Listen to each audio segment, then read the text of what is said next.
Hello friends, હું છું રૂપલ અને આજની મારી સ્ટોરી છે સૌરાષ્ટ્રની રસધાર મોખડોજી.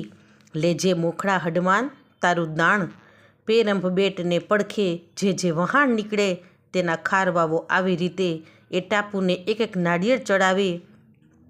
ટાપુના ઘણી મોખડાજીને મુઆ 600 વરસ વીતી ગયા, પણ એની આણ દરિયા ઉપરથી હજી નથી ઉતરી.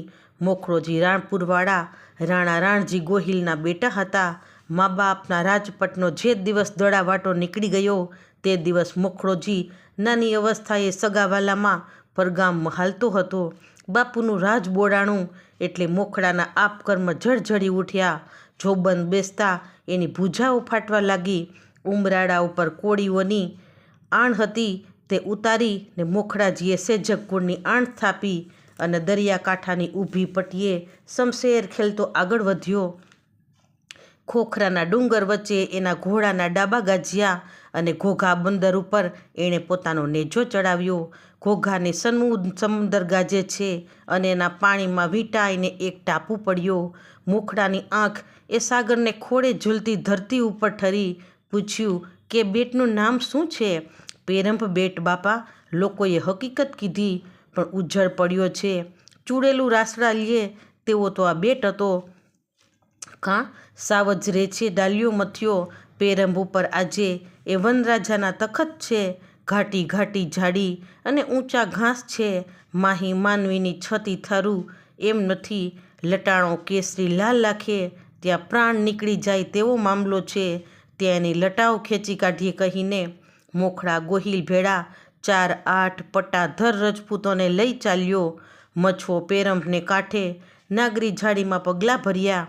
કહે છે કે ખાડી તરીને કાંઠેથી કેસરી પેરંભ બેટ જાતો તો. રોજ જઈને ભરખ કરતો, ભરખ કહીને પાછો વળતો. આ જેણે ઊંચા ઘાસની અંદર માનવીનો સંચાર સાંભળ્યો એને મનુષ્યની ધ્રાણ આવી અને એને છલાંગ મારી. ઘે ઘે ઘે એ ત્રાળ ભેળી જ એક છલાંગ.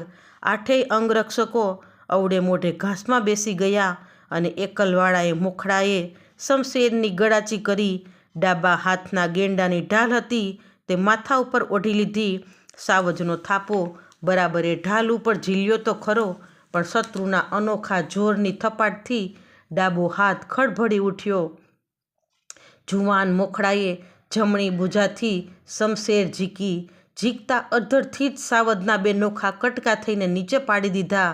કેસરીને કેટથી જ નોખો કરી નાખ્યો. સાવજ પડ્યો. જાણી 8 રજપૂતો હોશિયાર બનીને ઘાસમાંથી ઊભા થયા, પણ મોં અવળા હતા તે સવડા ફેરવા ગયા. ત્યાં તો મોખડે હાક મારી કે હે રજપૂતો, હવે એને એ મોંએ સીધાવી જાવ. હવે મને મોઢા દેખાડવા ઊભા ના રહેશો મારા બાપ. રસ્તો મોકળો પડ્યો છે. નમાલા સાથીઓને વડાવી મોખડે પેરંભનો ટાપુ પોતાના કબજે કરી લીધો. રાજધાની સ્થાપી અને રૈયત વસાવી. દરિયાનું નાકું ઝીલીને ચાંચિયા ઉપર ચોકી કરવા માંડી. આવતા જહાજો આગળથી પોતાનું દાણ લેવા લાગ્યો.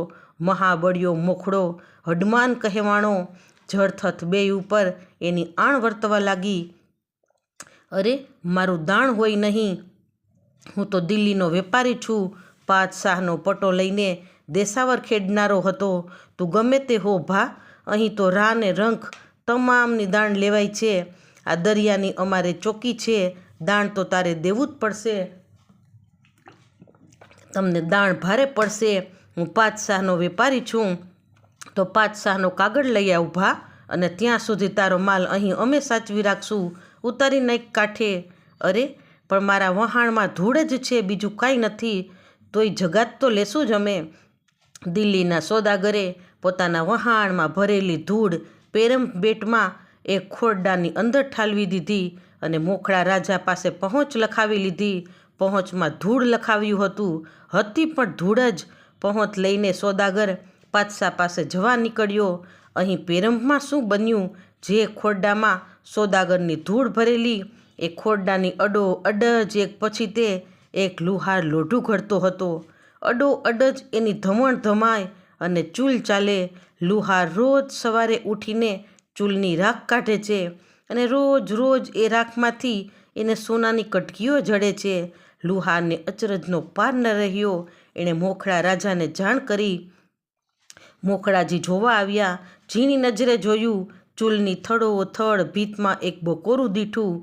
ઉંદરે ખોદેલા એ ભોણમાંથી ઝીણી ઝીણી રજ આવીને દેવતાથી ભરેલી ચૂલમાં જરી રહી હતી. તપાસ કરતાં જાણ પડી કે આ તો દિલ્હીના સોદાગરની ઠાલવેલી ધૂળ છે. હાથમાં લઈ તપાસી તો અંદર સોનાની ઝીણી ઝીણી કણીઓ જગતી હતી. આ તો ધૂળ નહીં, આ તો છે તેજ મતુરી. સોદાગર દાણની ચોરીએ આપણને છેતરી ગયો.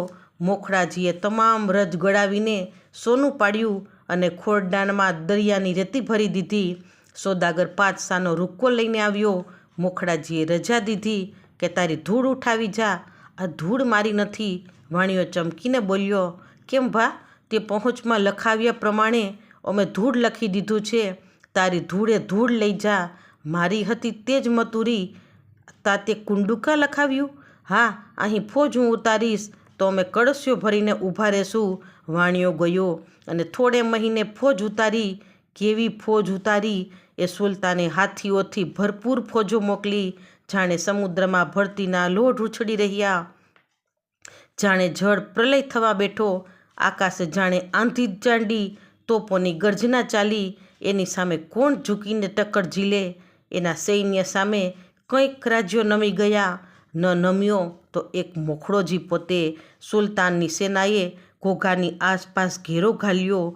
ચોપાસના રસ્તા બંધ કર્યા. મોખડાજીએ સમાચાર પેરંભમાં સાંભળ્યા. એનો કોપ ફાટી નીકળ્યો.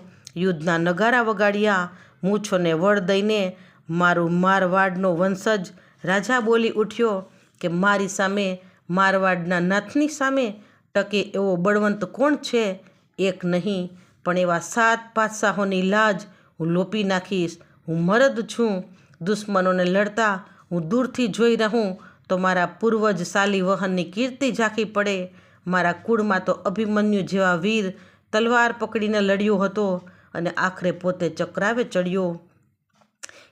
એવા શૂરવીર પૂર્વજોના બિરદો સંભળાવીને પોતે ભાલા બાંધી સજ્જ થયો. બળવાન સૈન્ય લલકાર કરવા લાગ્યું. તોપખાનું તૈયાર બની ગયું. રાજા તો દુશ્મનોની પહેલી હારમાંથી જ હાથીને ધરતી પર ઢાળવા લાગ્યો.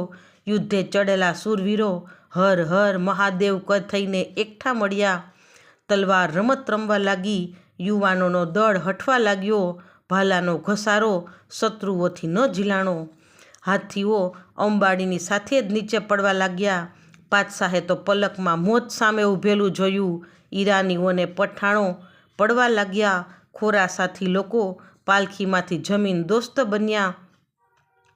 હનુમાનજી જેવા મોખડોજી જાણે દૈત્યોને આજે મૃતદેહોના દાન દઈ રહ્યો હતો. સબના મોટા મોટા ગજ ખડકાયા. રક્તની ખડખડ નીકો ચાલવા લાગી. ગીધડા માંસ ખાવા માંડ્યા.